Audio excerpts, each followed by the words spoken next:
Hi guys, andito ako ngayon sa aming maliit na hanap buhay. So, andito kami ngayon sa bukid. Kung napapansin niyo po, bundok. Yan. Bundok po yan. Tapos, dito kami ngayon sa aming bulmilan. So, sa mga subscribers ko dyan, sa mga gustong magkaroon ng ginto, pwede nyo po kong i-contact sa mga malalayo para po samahan kayo sa pinakamalapit na gold buyer. Pwede din kayo magdirekta sa amin kung gusto niyo bumili, pero konti lang po.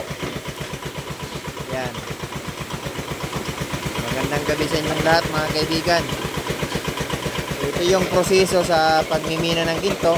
So pagkatapos mahukay sa lupa, so ganyan, isasalang sa bulmilan. Yan. Umiikot yung bulmilan natin mga kaibigan. Yung prodo natin, yung makina natin.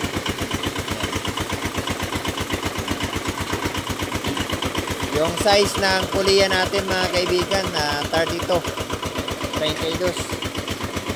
Yung bulmilan natin 8. Kasya po yung 10.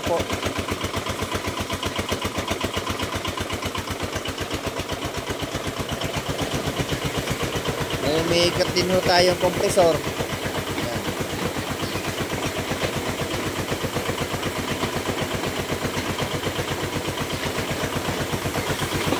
Alas 11 Gs ng gabi. Pero yung mga kasama ko naglalaro ng basketball.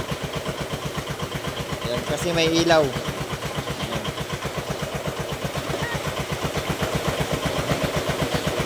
Naglalaro sila ng basketball mga kaibigan. Tapos dito yung tubig natin.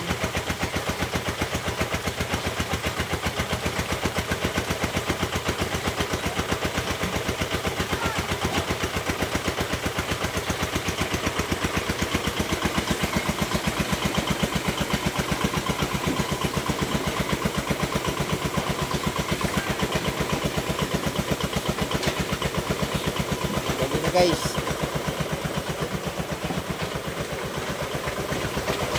Dito ako ngayon sa bundok. Hindi naman masyadong bundok talaga. Pupuntahan natin yung tangke natin. Ito yung proseso. Yan.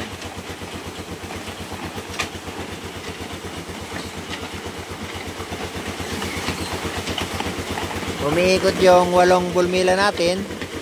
Tapos may nakalapag na sa tab. Yan. Yan na po yung mga napulbos na. Yan. Puntahan natin yung tangke natin. So pagkagaling po dyan, pagkatapos po na mapaikutan at mapulbos, nakalagay niya dyan sa lapag. Punta na tayo dito. Ay, nag-pull out kamay ko nung? Gin-pull out mo? Aw. Ha? Wala pa. Ato, kay dili ko man aram na pull out na gali. Yan guys. Pull out na pala. Yan.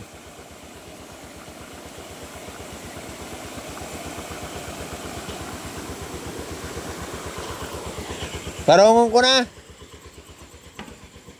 May kunong. So, papatay na natin yung compressor mga kaibigan.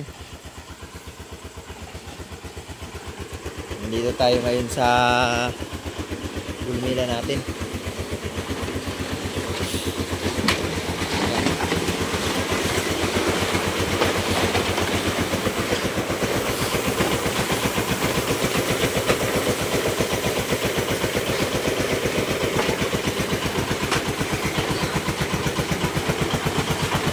Lamang guys, sunod naman po tayo mag-vlog. Paki-follow din at subscribe niyo na lang po yung YouTube channel natin. Tulungan niyo na lang po ako mga kaibigan. So maraming salamat po sa walang sawang suporta ninyo. Sana patuloy po kayo magsuporta sa vlog namin.